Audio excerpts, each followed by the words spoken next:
Alright, how's it going, guys? So, coming on here today to talk to you guys a little bit about, you know, what's been going on in my life, where I've been, what I've been doing.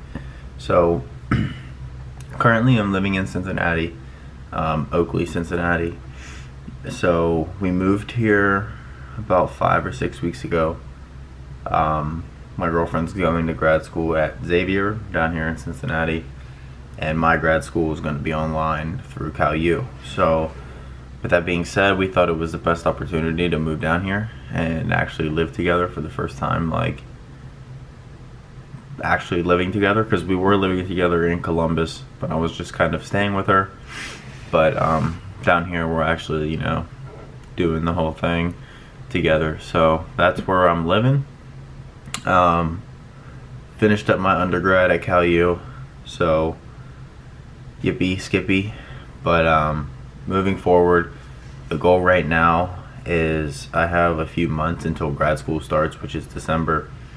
So what I'm doing now is really focusing on bodybuilding, taking every inch, every mile I can get, just to progress in these next coming months. So how that's looking is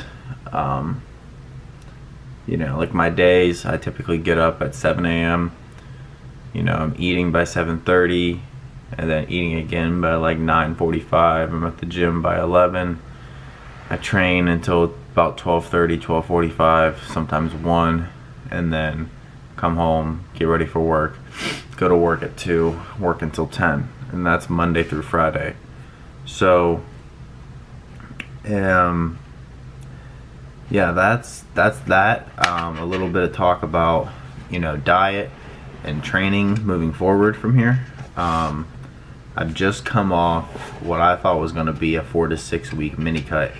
I started this back at the beginning of June. I was like, you know what, I just want to do like a little mini cut. I think I've accumulated some body fat I just want to get off. So the goal was to do a 4 to 6 week mini cut. I get through 4 to 6 weeks, and then I come to realize that the deficit that I had been in for that mini cut needed to be a hell of a lot more aggressive than I had it intentionally. So I only dropped maybe 4 pounds in those 5 weeks, and I didn't look any different. So I was keening on the side that like I'm just gonna keep this going, whatever. So I kept it going. We're approaching like 12 weeks, and I'm getting leaner. I'm kind of liking this, so we just continued on. I ended up dieting for what seemed like an entirety of a prep, which was like 15-16 weeks. I managed to bring my body weight down from 209, which was the heaviest I was before I started dieting, down to the lowest of 185. So I've dropped quite a bit of fat, quite a bit of body fat. So now it's time to flip the switch and go back the other way. So I have about 16 to 18 weeks of gaining now. So I'm gonna try to utilize that time and pack on as much muscle as I can with the little bit of time that I'm given. So how I plan on doing that is actually just by, I can't believe I'm saying this, but I have a big problem with staying on the same consistent workout split. So what my ass does is I'll find a split, I'll be like, that's dope, run it for a week, finally have numbers in my logbook for the next sessions, and then I'll just change the split, change all the exercises, run that a week. So I'm in this constant battle of changing so much that I'm not having previous numbers to go back and beat. So for those of you that don't know, I like to logbook all my sessions. So what does that look like? I bring a notebook with me to the gym. Every exercise, every set, rep ranges, all that is written down, and then I write the reps down, or the reps down for the weight that I hit, and then the next week is just side by side in my journal, so I can just look back and see what I did, hold myself accountable, know that I need to do this or do something better, because progressive overload is always preaching what's harder than last time.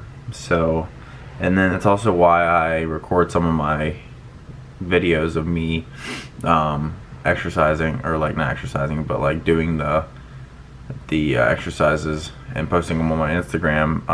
A lot of them is to help you guys understand the knowledge that I know behind them, but a lot of it is because I like to look back and see how my form was, how my tempo was, things of that nature, so I can adjust for future preferences. Because if I'm hitting a weight for 10 reps but I'm not actually training my chest, if that's what I'm training, then maybe I need to cut the weight back, up the reps, or keep the reps the same, just cut the weight back and focus on the form. And maybe that less weight will actually produce more outcome than the more weight with the sloppy form. So training right now has been, at least for the past 2 days, because I started a new split like right whenever this gaining phase started, which was Tuesday, and today's Thursday. So the split now looks like push, pull, legs, rest, push, pull, legs, rest, and then repeat. So both the push days, both the pull days, and both the leg days have an A and a B rotation. So with that being said, I'm hitting, there's 6 sessions there. I'm hitting biceps 5 of those 6 sessions. So I'm hitting 2 sets with push, hitting 2 sets with pull. Today is the first leg day. I'm hitting 3 sets of biceps, 2 sets of triceps with legs today, because my legs don't need leg day, and then rest, push, pull, and then legs again. So today is kind of just like, for example, we'll do some calves. I'll always do adductors on both leg days, but then today just looks like leg extension, RDL, leg press, because I'm not trying to put too much spinal loading on my back, because yesterday's pull day was barbell rows and bent over dumbbell rows for that nature. So today is kind of just like a little less spinal loading, except for the RDL, but I think I'll be able to manage. And then we rest tomorrow, and then we go back into push with the bicep. We go into pull.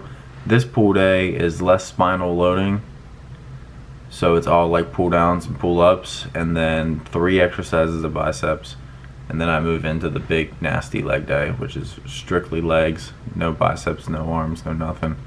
And this is where I crush them. So I don't know, it might be dumb, it might not be. We're gonna see how this goes. My volume is quite low right now. I'm hitting 14 total sets per session, split up mainly between probably 3 muscle groups every time I train. Push, chest, shoulders, tries. Back is back, rear delts, and biceps. And then legs, sometimes that's 4 body parts, 5 actually, if I'm training calves, adductors, quads, hamstrings, biceps, triceps. 6, that's actually 6. So today's kind of just like a touch-up day. But in terms of diet, moving forward, the rotation I told you just starts push A, pull A, legs A. So I'm doing high days on my push days, baseline days on my pull days, and then on the leg and arm day is a high day. So I went high baseline yesterday, high today. Tomorrow will be a low day because it's a rest day, and then I'll go back into a high day for push, and then I'll do baseline for pull and legs. That leg day I'll do baseline, because I don't need the extra calorie push on leg day. So that's how we're kind of looking at the moment. High days are about 3,100 calories, 350 grams of carbs. Baseline is about 2,900 calories, about 300 grams of carbs. And then rest days are about 2,600 calories, like 240 grams of carbs. So I know it doesn't seem like a lot going into a gaining phase, but the high days are 80 grams of carbs up from what I was doing, and my rest days are now what I was eating on training days. So I noticed on my rest days before, I don't know if it's from fatigue buildup over time, but when I woke up and I knew it was a rest day, my whole demeanor for the day just shit the bed. Like, I just felt lazy, didn't want to do anything. Whenever I had to work and it was a rest day, I just didn't want to do my job. It's just like a weird concept that I have with rest days, knowing that it's a rest day. Because if I wake up and I know for some reason I can't get to the gym until later in the day, the gym is always on my mind the entire day. So I'm always happy, you know, I'm like, I get to go train today, And then, 6 o'clock rolls around, I'm still thinking I'm training. 7 o'clock, 8 o'clock, I'm like, I'm still gonna train. And then, 10 o'clock rolls around and I don't get to train for the day. So it was a rest day, but it wasn't intentional. I don't feel the same way as I do when I wake up and I know it's an intentional rest day. So I need to figure out what's going on there with that whole process. I don't know if it's, what I eat the night before. I don't know if it's what I'm eating the day of. I don't know. So with that being said, you talked about training. I'm currently doing cardio. I was doing 25 minutes with every session except for legs. I've now dropped that to 20 minutes with every session except for legs. So realistically, I'm not doing that much cardio, just on push and pull. And then both push and pull days.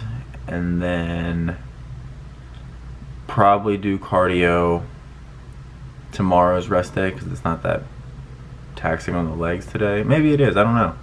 Maybe I'm just a punk and I just think I can handle this and that, but maybe I can't. We'll see how today goes. But after the big leg day, ideally, realistically, I wouldn't hit cardio. So that being said, we talked about training, cardio, nutrition, carb cycling. Yeah, I think that's about it, guys. A lot has happened, a lot has changed. I'm definitely eager and going to be responsible enough to be getting these videos to you every Monday, Thursday at 10 a.m. even though it is currently Thursday at 8:30 and I'm just now recording this video.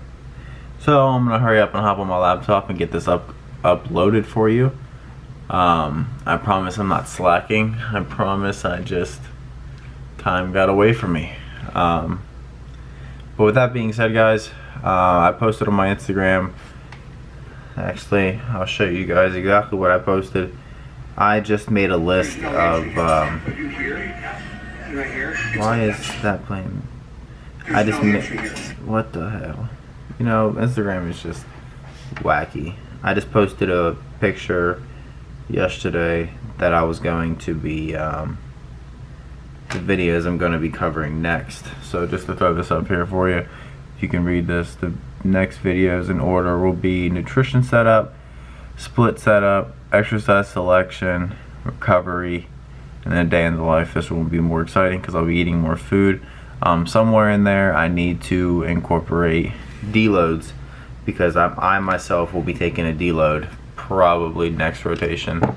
I've noticed the accumulation of fatigue coming from 16 weeks of dieting, no deload, trying to go right into a gaining phase and trying to feel good. Like, it's probably why my rest days I wake up feeling like garbage, and now my appetite is kind of suppressed. I'm not as hungry. The drive is not there during the workout. It's kind of just like discipline to go through it. But we'll see. Maybe it was just, since I'm increasing the food, maybe after a couple high days, I'll be ready to get rolling. But the deload is still probably going to take place, at least for 3 sessions, at least for the first rotation of push, pull, and legs. We'll see. There's a couple different ways I can approach this, but we'll see. I could do full deload through all 6 sessions, tapering the volume down. I could do just push, pull, legs, but train, push, off, pull, off, legs, off. Could do that. I wouldn't have to taper my volume, but it's a lot of rest. And if I feel the way I do on rest days, it's not gonna be good. Alright, but anyway, without further ado, I'm gonna wrap this video up. I hope this video helped you. I hope it informed you what I've been doing, where I've been at, what it do, baby. But yeah, this one's going up now. Then I'll see you in the next one for